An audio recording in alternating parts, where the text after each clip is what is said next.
We're back in the kitchen again this week and we're going to make another family-friendly recipe. This time it's pizza and the whole family can get involved and have great fun making this. The biggest part of this is making the dough, which I'm going to illustrate today, and then later on we're going to have a look at putting on our toppings.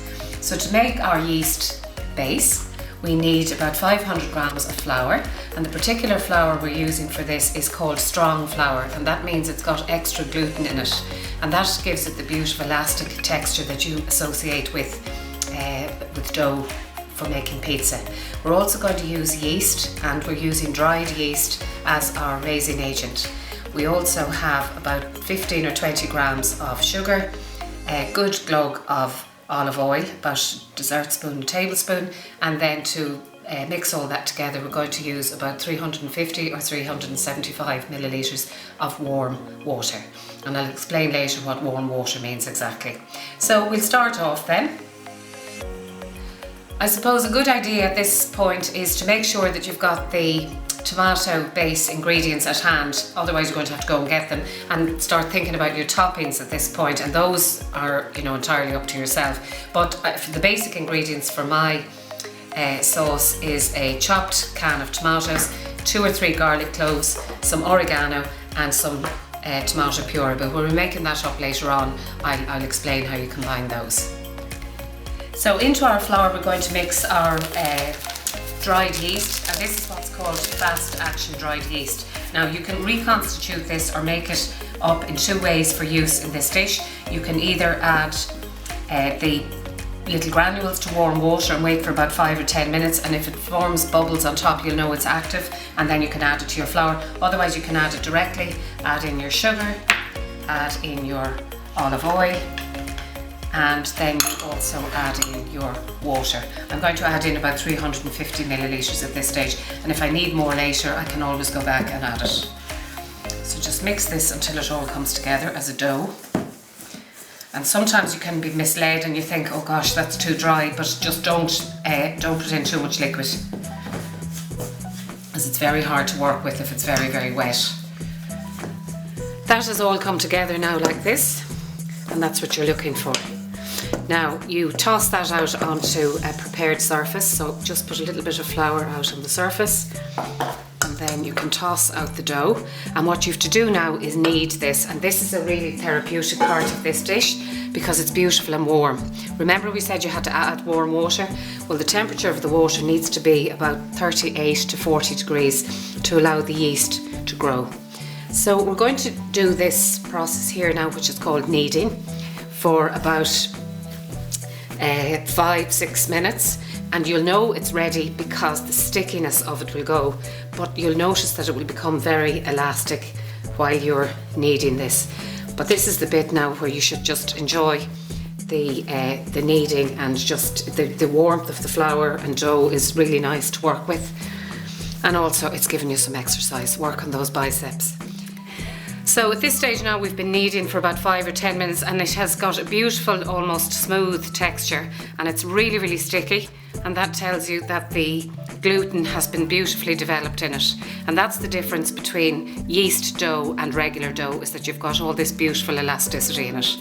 So at this stage now what we're going to do is put it back into our bowl, and we're going to have to leave this to do a process called proving, and that's where we allow the yeast to develop. So you cover it with some oiled cling film. That's because when it grows you don't want it to stick to the cling film, and that can take any length of time, between half an hour, 45 minutes, depending on how much time you have available to you.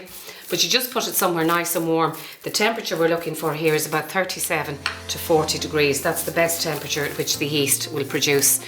And you'll eventually start getting a beautiful smell from this. And what you're going to be smelling actually is alcohol, which is a byproduct of yeast reproduction, and also carbon dioxide. So in the making of bread, it's the carbon dioxide really that we're trying to keep, and then in the heat of the oven the alcohol is going to evaporate off. So you just put that somewhere warm now and just forget about it for about half an hour or 45 minutes. While your dough is left to prove, you can start making your tomato sauce. Now this is a very flexible recipe that I'm using, but you could add onions to it, you could add pancetta, you can modify it according to your family's tastes. So all I use for the tomato sauce here is a can of chopped tomatoes.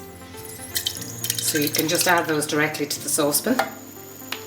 Into that, for some flavouring, I add a tablespoon of tomato puree to give it some flavour. And then we also add some oregano, which gives it that authentic, genuine Italian flavour. So add in about half teaspoon of oregano. And then what you can also add in is 2 or 3 grated garlic cloves to give it a nice flavour. And then you just let that come up to the heat and you just leave it simmering for about 10 or 15 minutes. And then you can switch it off and wait until your dough is ready. Now some people like the chunky texture of the chopped tomatoes like this. If you don't want them chunky, you can either blend the sauce, or you can mash it with the potato masher to make it nice and smooth. And then you can also add salt and pepper depending on the salt intake of the individual members in the family. So just leave that to simmer for 5-10 minutes and we'll come back then and we'll be ready to assemble the pizza.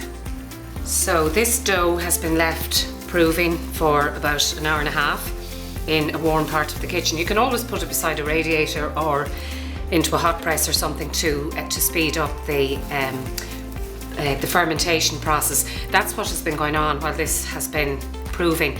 Through a whole lot of enzymic changes, we've converted the polysaccharides into monosaccharides or into glucose. And once the yeast then gets the glucose, it's able to feed on it and reproduce successfully, and then the byproducts of that are carbon dioxide and alcohol, and that's what we're looking for to help us with the dough, is carbon dioxide. That's the raising agent that's in this. So we're going to turn it out onto a floured board, and it's lovely and warm. It's really so nice working with dough. And what we're going to do now is re-knead it, and this process is called knocking back, and it just gets some of the air out. Now you could leave it to prove a second time if you wanted, if you were making bread, but it's pizza we're making, so we're not necessarily waiting for it to get much bigger. So what we're going to do now is you divide the dough up into as many pizzas as you want to make. So for the purposes here, I'm just going to make one and illustrate how you deal with one.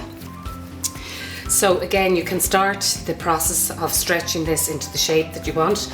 I'm going to try and make this into a circular one. If it's a bit sticky, you can get some flour and put it on your counter. So you just roll this out until you get a nice round shape. While I was portioning up the rest of the dough, because I'm obviously cooking for a few people, I just thought it might be nice to show you what the dough actually looks like. Look at all these air bubbles. So that's where the carbon dioxide has been produced, and that's what we're looking for to work as a raising agent. And this is also the raising agent that makes beautiful, well-risen yeast bread. I just thought it's interesting for you to see those. So this now has been rolled out into the shape that we want and the size that we want, and now we're going to start assembling the pizza. So we're going to lightly brush it with olive oil, and then also make sure that the perimeter is slightly raised just to contain all the fillings. So that's just a slight little sprinkling of olive oil. Now you can put whatever toppings you want on at this stage. So my preferred toppings are cheese. I have a mixture of cheddar and mozzarella cheese grated here. I also have some cubes of mozzarella. I also have some pineapple, some serrano ham, and of course some basil. So you start off putting some tomato sauce onto your pizza. And if you have passata at home, you could also use that. So make sure you don't go all the way out to the edges, because it will just spill over the edge of your pizza and it won't be nice. And then I'm going to put on some cheese, And then I'm going to put on some of the Parma ham, which I've just torn up into little pieces. Now you might think this is an unusual combination, but this is my favourite pizza, but you can put on all your favourite toppings and fillings. Then I'm also going to put on some, another little bit of cheese, and then just to make it look genuine and authentic, we're just going to put on some little cubes of mozzarella, and they'll melt beautifully and make it look very, very tasty when it's finished. And then I always like to have a little bit of pineapple. Now you could use ham on this, or as I said, peppers, you could use chicken, you can use any flavourings, it's up to you at this stage, get creative. And then the last ingredient, and something that I absolutely love, is some basil, some fresh basil. And if you buy a fresh basil plant, you can actually take little slips off it, put the little cuttings of basil into a cup of water, and they'll actually produce roots, and then you can transplant them and you can grow your own fresh basil plant. So that's now ready for the oven. The oven would have been heated at, preheated at 180 degrees. Well, you can do a warmer one. Everybody has their own, you know, they know their own oven best. So anywhere between 180 and 200 is what we're looking for. So we'll go and put that in the oven now. It should be done in about 10 or 12 minutes. So there you have it, beautiful, freshly homemade dough. And it really is a family meal, because once you've the dough made, you can divide it up into portions according to age and size, and everybody can roll out their own piece of dough, put on their own chosen toppings, because everybody has a different version of what their favourite pizza is. And then there's nothing else really to do except just take a piece of your pizza and enjoy it, and I'm sure I'm going to enjoy this. See you all next week.